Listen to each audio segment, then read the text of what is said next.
Glória a Jesus. Meus amados irmãos, eu vos saúdo com a paz do Senhor. Glória a Jesus. Tenho certeza que você veio aqui nessa noite para adorar e glorificar o nome desse Deus poderoso e grande. Abra sua Bíblia, por gentileza, no Evangelho de João, capítulo de número 4, e vamos ler apenas 2 versos, o 16 e o 17. Glória a Jesus. Evangelho de João, capítulo de número 4, verso de número 16 e 17. Podemos ler? Amém? Leiamos então. E ele lhe disse: vá, chame o seu marido e volte. Não tenho marido, respondeu ela. Amém. Glória a Deus. Meus queridos irmãos, você se já leu o capítulo 4 de João, você sabe o contexto dessa história. E quando nós estamos preparando a mensagem, pelo menos alguns dos pregadores costumam orar, e eu sempre peço a Deus para que nos direcione onde Ele quer falar primeiro comigo, para depois falar com a igreja. E lendo esses versículos, talvez você não entenda por que ler esses versículos e não o começo da história, mas durante essa mensagem você vai entender onde Deus quer falar conosco aqui nessa noite. Essa história está sendo narrada por João, e ele está narrando essa história e contando um determinado evento que aconteceu com Jesus. Você sabe que Jesus, ele andava muito. Naquele tempo não tinha carro, naquele tempo não tinha bicicletas, naquele tempo a condução era os pés, cavalos, camelos, barcos. Mas Jesus fazia esse caminho muitas vezes a pé, estrategicamente, é claro, porque Jesus não perdia tempo. Por onde ele passava, ele curava, ele salvava, ele abençoava, ele resolvia problemas, expulsava demônios. Jesus sabia o que estava fazendo, então ele andava sempre a pé. A cidade para onde Jesus está indo faz parte do complexo de Samaria. Samaria está ao norte de Israel, e os samaritanos são aquele povo que veio da Mesopotâmia pelo rei da Síria, que trouxe eles quando os israelitas, os donos da terra, estavam presos no exílio. Então eles vieram e tomaram conta da terra e ficaram por ali do lado norte de Israel, e virou então um estado a Samaria. Nós temos a Galileia, a Samaria, a Judeia, e aí nós temos vários estados. Para você ter uma ideia, Jesus, quando saía da Galileia para ir para a Judeia, ou para ir para Jerusalém, que faz parte da Judeia, Jesus ia caminhar 3 dias e tinha que passar por Samaria.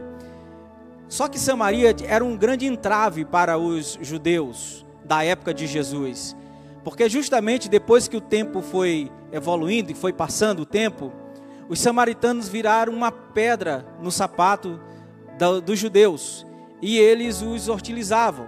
Como você sabe, tradicionalmente, os judeus fazem festas, e havia muitas festas, e dentre elas, festas muito importantes que você vai ver no calendário judeu. E Jesus participava de alguma dessas festas, até mesmo porque todo homem precisava ir uma vez por ano.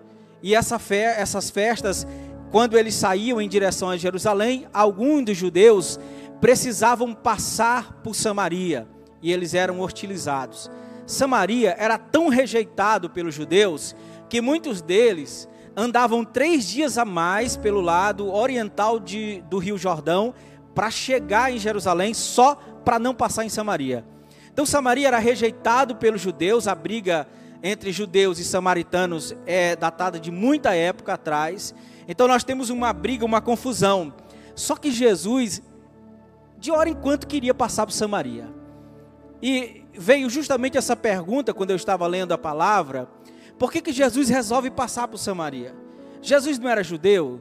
Jesus não podia fazer como os demais judeus, ir pelo outro lado, atravessar o rio Jordão, ir por outro lado e chegar em Jerusalém, para não passar por Samaria, porque todas as vezes que um judeu passava por Samaria, ele era hostilizado. Alguns até recebiam pedradas, e tinha muitas outras coisas que aconteciam no caminho. Para você ter uma ideia, quando um judeu chegava por volta de umas 5 horas da tarde, ali na região dos samaritanos, e precisava de um local para dormir, ninguém dava hospedagem a eles. Era preciso algum deles dormir em praça pública, e dormir em praça pública estava ao relento, além dos perigos que poderia sofrer à noite. Mas Jesus não se importava com isso, Jesus ia para Samaria. Há um episódio em Lucas 9:51, que Jesus está cansado e ele resolve ir para uma determinada região, e Jesus pede para que os seus discípulos vá à frente de uma das aldeias de Samaria, para que conseguisse local para Jesus repousar. E a Bíblia diz que os discípulos voltaram, mas voltaram, pastor Lourenço, tão indignados, que eles falaram para Jesus assim, não tem lugar para a gente, eles não querem nos receber, eles não querem o Senhor lá em Samaria, o Senhor não é nada para eles. Eles ficaram tão cheios que Pedro e Tiago, ou Tiago e João, disseram para Jesus, por que o Senhor não faz como Elias? Manda descer fogo do céu e extermina essa raça, acaba com todo mundo. Aí Jesus diz para eles, olha, vocês não sabem qual é o espírito que vocês estão falando, porque o Filho de Deus não veio para destruir a humanidade, o Filho de Deus veio para dar vida a eles. Então Jesus insistia em passar por Samaria, mesmo que todo mundo rejeitasse Samaria. Samaria era uma mistura de povos pagãos, mas eles acreditavam no Deus verdadeiro. Eles acreditavam no Deus verdadeiro, mas não eram parceiros dos fariseus, mas como os fariseus, eles acreditavam apenas nos 5 primeiros livros da Bíblia, o Pentateuco, aqueles que foram escritos por Moisés. Então não havia outro livro a mais na Bíblia deles do que os 5 primeiros livros. Eles acreditavam que Moisés foi um grande profeta e que o próximo Messias seria um profeta como Moisés, e eles não acreditavam em Jesus. Eles repudiavam Jesus, eles não aceitavam Jesus como Salvador do mundo, eles não aceitavam Jesus como Messias. Jesus para eles não era Salvador, mas mesmo assim Jesus insistia em passar por Samaria. Agora em João, o capítulo 4, nós estamos falando sobre ele. Jesus mais uma vez vai sair em direção a Jerusalém e resolve passar por Samaria. Agora ele está passando por uma cidade, ele está passando por uma aldeia por nome de Sicar, que fica na região de Siquém. Os irmãos conhecem Siquém, porque Siquém é justamente o local onde os 3 filhos de Jacó mataram aquele povo, naquela época que a irmã dele foi estuprada. Então Siquém é muito conhecida, mas justamente nesse local de maldição, de tanta coisa que aconteceu por ali, de brigas e conflitos, foi justamente ali que Jacó cavou um poço e deu esse poço de presente para José. Então o local era muito famoso, as pessoas vinham de longe para tirar água desse poço, e estava ali, naquele local, uma mulher pecadora, uma mulher samaritana, sentada sobre o poço. Os poços de antigamente, meus irmãos, era o seguinte: eles faziam o buraco, né, chegava até os lençóis freáticos, e quando aquela água começava a jorrar, ou a encher o poço, eles geralmente só tapavam, mas como o poço de Jacó era muito importante, eles faziam uns detalhes bem adornados ao redor do poço, então as pessoas vinham para o poço para tirar água. Era comum as mulheres virem toda hora para o poço, mas o que não era comum era Jesus estar ao meio-dia, passando ao meio-dia por aquela região, e nem encontrar uma mulher ao meio-dia sozinha buscando água. Porque geralmente as mulheres, quando iam buscar água, iam em grupo, elas iam juntas para que elas chegassem lá e conversassem um pouco, colocassem a conversa em dias e tal, e pegasse a sua água e fosse para sua casa. Mas João vai narrar dizendo que aquela mulher estava sozinha sentada no poço ao meio-dia. Ao meio-dia é a hora sexta. Essa hora não era a hora tradicional dos judeus e nem dos samaritanos. Eles não saíam aquela hora para buscar água, eles não saíam aquela hora para adorar nada. A única coisa que estava acontecendo naquele momento era que uma mulher sozinha buscando água, tinha alguma coisa por trás disso. E Jesus vai tirar isso a limpo quando nós falamos aqui os 2 versículos. Jesus pergunta para ela: onde está o teu marido? E ela disse: eu não tenho marido. Aqui está a resposta, porque ela estava naquele momento lá. Porque ao meio-dia é um horário que todo mundo geralmente está nas suas casas. Nós temos o costume aqui no Maranhão de meio-dia fechar as portas dos comércios, todo mundo ir comer, descansar e voltar e abrir o comércio depois, 1h30, 2 horas. E era assim que funcionava antigamente. As pessoas fechavam tudo e iam para suas casas, ficavam em casa, aproveitavam tempo com a família. O pai conversava com os filhos, os netos conversavam com os avós, o esposo via o que estava acontecendo em casa, depois voltava a trabalhar. A mulher já tinha vindo muito tempo antes buscar água para fazer as coisas de casa, então não era comum aquela mulher estar lá, e também não era comum Jesus passar ao meio-dia. Jesus estava ao meio-dia lá naquele local, não era porque Jesus estava com medo de se apedrejar, não era porque Jesus estava com medo de ser morto, porque Jesus está passando nesse momento por esse local, por Samaria, porque antes eles estavam querendo apedrejar Jesus.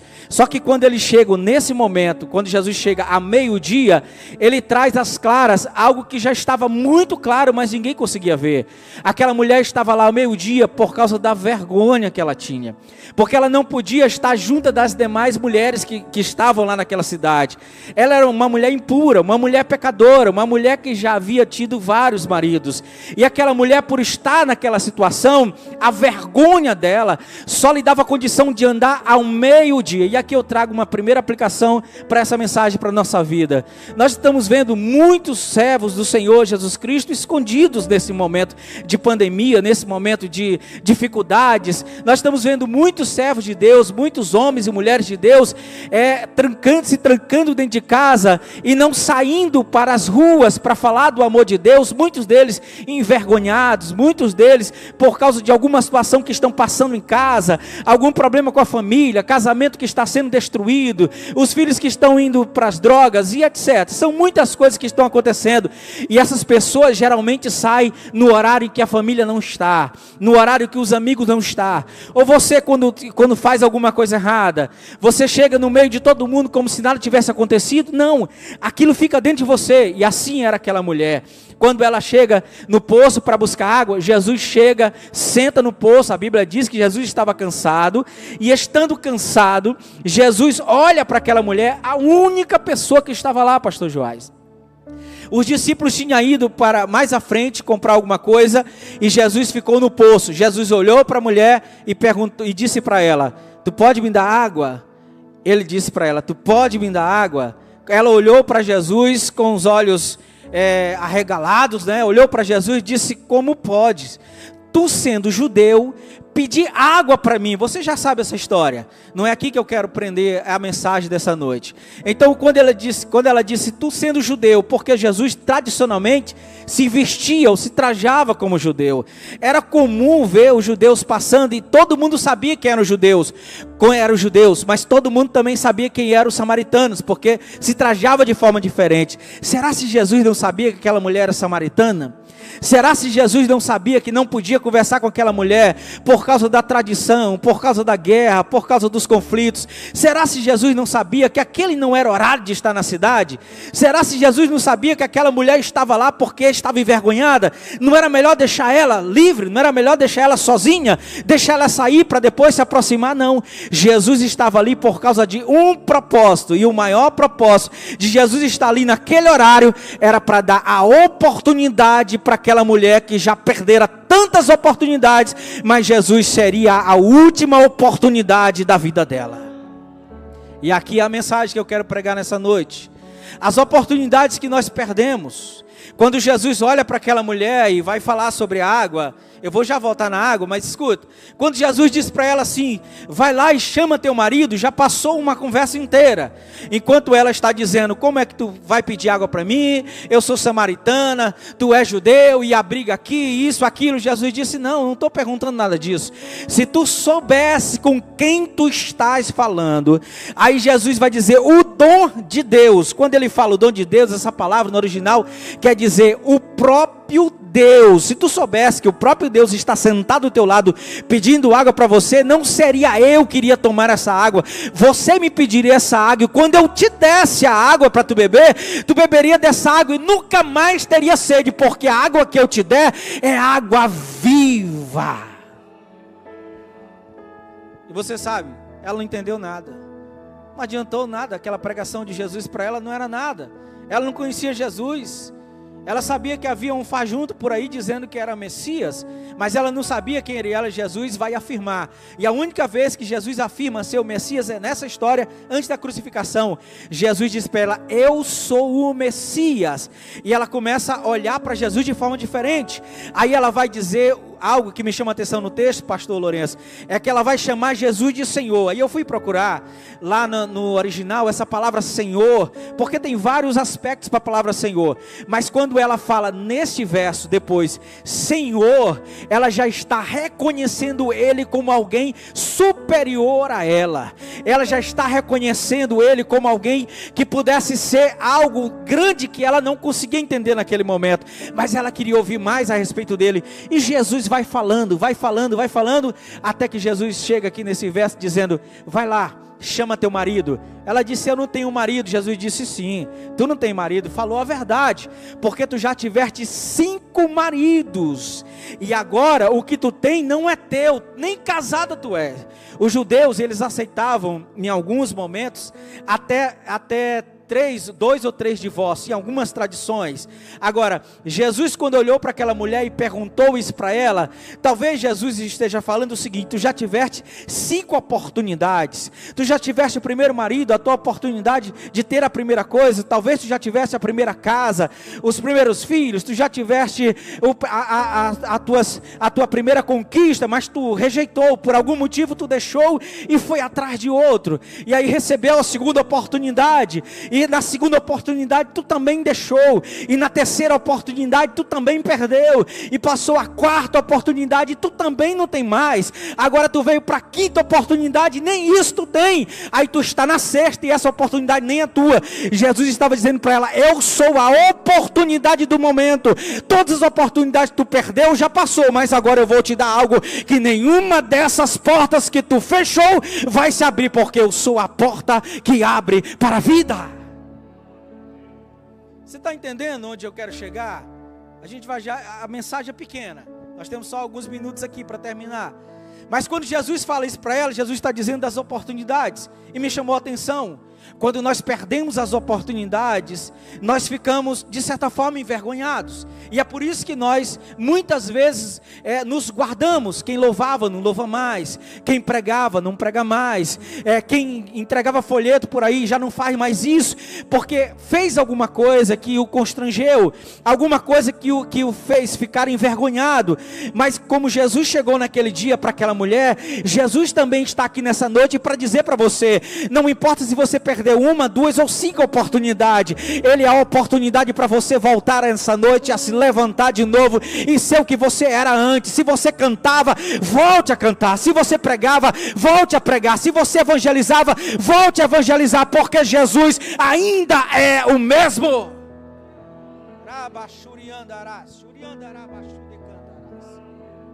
Aleluia. Jesus estava indo para levar a oportunidade que aquela mulher perdeu. Era uma vergonha passar pela rua todos os dias, pastor Dário. Então, para isso, ela tinha que ir ao meio-dia. Quantos de nós vivemos isso? Quantos de nós vivemos isso e não adianta pregar aqui, não adianta viver aqui na frente e lá fora ser completamente diferente, viver se escondendo dos credores, viver se escondendo disso, daquilo, e aí é um casamento, outro casamento, isso e aquilo. Eu não vim criticar você nessa noite, mas o meu Jesus mandou te dizer essa palavra: para de perder as oportunidades, para aí onde você está e olha para Jesus que está na tua frente dizendo: a partir de hoje o negócio vai ser diferente.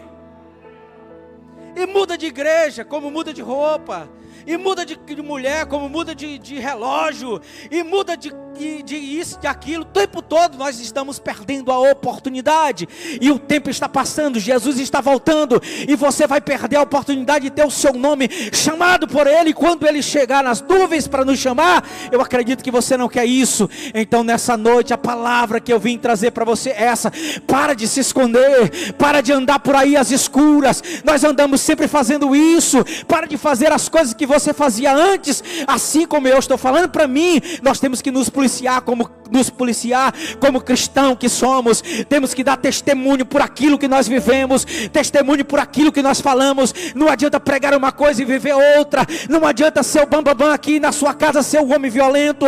Não adianta ser alguém aqui que dá exemplo, mas para os teus filhos tu é a pior pessoa do mundo. Nós temos que ser aqui e lá fora, porque nós temos que ser diante de Jesus o que nós queremos ser para chegar no céu de glória. Eu estou falando de oportunidades, e eu estou falando para crentes nessa noite que precisam ouvir essa palavra. Nós precisamos parar de nos esconder e começar a ver onde está nosso erro. Jesus confronta ela, pastor Joás. Jesus confronta ela, pastor Marlon. Jesus confronta ela e pergunta: tu não tem marido agora, porque tu já rejeitou os 5 que tu tiveste, tu não tem mais nenhum. Aí eu faço a pergunta para você: quantas oportunidades mais você vai deixar escapar? Quantas oportunidades mais você vai deixar? Fica o tempo todo reclamando, murmurando: aqui não está bom, esse negócio não está bom, não me dão isso, não me dão aquilo. Aí vai para o emprego, muda de emprego todo dia, porque não gostou da cara do chefe, porque não gostou como a pessoa falou. Vai para a faculdade, desiste. Aí começa um namoro, acaba. Começa um noivado, acaba. Começa uma história para um casamento, acaba. Nós estamos vivendo nesse tempo do imediatismo. As coisas têm que começar agora e terminar daqui a pouco. Não é assim não. Nós temos que viver a vida como Cristo nos ensinou, todo dia tomando dessa água da vida. Essa palavra vida quer dizer vida, vida, vida. Aleluia, aleluia. Jesus, quando olhou para o Éden naquela época e construiu e fez o homem, Ele construiu o homem com as suas mãos. O homem estava inerte. Quando o homem estava inerte ali no chão, pronto, faltava alguma coisa. Jesus disse: eu sou o caminho, eu sou a verdade e sou a vida. São 3 características de Cristo que ninguém pode tirar. São 3 características de Cristo que em todo momento Ele é. Ele é o caminho, porque só Ele leva para o céu. Ele é a verdade, porque o que Ele fala é o que liberta, é o que ajeita, é o que resolve. E Ele é a vida, porque quando Ele é vida, quer dizer que Ele já venceu a morte. Aleluia. E quando o homem estava lá no chão sem vida, Deus veio e soprou o fôlego de vida sobre ele. Parece que eu estou vendo Deus soprando o próprio Cristo sobre aquele homem, e o homem se levantando. Mas quando o homem morreu, quando o homem pecou, ele morreu e ele perdeu a vida. Jesus sai do homem. Agora Jesus veio como homem, nasce de uma mulher. Ele enfrenta o povo, enfrenta a cruz, ele morre, ele passa 3 dias sepultado, mas quando ele levanta, ele diz: toma a vida de novo, pega a vida de novo, vai com a tua vida de novo. Você vai perder a vida.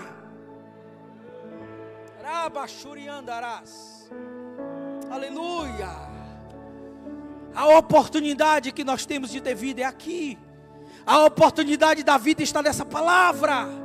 A Bíblia diz que há um rio que jorra lá debaixo do trono de Deus. É o rio de águas vivas. É o rio dessa igreja. É a palavra infalível do Senhor. Aleluia. Que nessa noite nós possamos ser confrontados com essa palavra e aprendermos, tirarmos lição daquilo que o Senhor está falando para nós. Vamos começar a fazer as coisas de forma diferente. Passe a olhar com mais carinho para a tua casa. Passe a olhar com mais carinho para os teus vizinhos. Passe a olhar com mais carinho para a tua família. Deixa de tanto mimimi, de tanta crítica, de tanto isso, tanto aquilo. Se levanta, porque Deus está contando com você. A obra continua, o trabalho não parou, a igreja não fechou. Pode vir botar decreto em cima de decreto, mas a igreja pode fechar as portas do templo aqui, mas a igreja é você, a igreja sou eu. E enquanto o rio da vida estiver em mim e você, a palavra de Deus vai ser pregada. Aleluia, aleluia, aleluia. Jesus insistia de passar por Samaria. Jesus nos traz uma outra lição. Jesus não importa se tua casa está bagunçada, Ele quer ir lá hoje à noite. Aleluia. Não importa se o teu casamento está cheio de complicações, Jesus quer ir hoje à noite contigo para resolver essa história, para mudar a situação, porque só existe duas coisas, meu irmão, dois lados da moeda: ou você é o problema ou você é a solução. Dois problemas não se resolve, mas você vive o tempo todo tentando mais problema, enquanto o outro lado também é problema. Seja a solução do problema. Talvez você olhe para a tua casa e diga: aqui todo mundo tem problema. Deus te colocou lá para ser a solução do problema. Deixa de reclamar e vai viver a vida que o Senhor te deu para viver. Se levanta e vai fazer a obra do Senhor, e volta a fazer aquilo que ardia no teu coração quando tu aceitou Jesus. Tu cantava, tu pregava, tu fazia isso, fazia aquilo. Agora tu está deitado em berço esplêndido. Está na hora de nos levantarmos ao meio-dia, a 1h, à noite, de madrugada, pela manhã, seja que hora for. Vai e faz o que o Senhor está mandando, porque o rio da vida jorra em você. Amém. Louvado seja o nome do Senhor Jesus.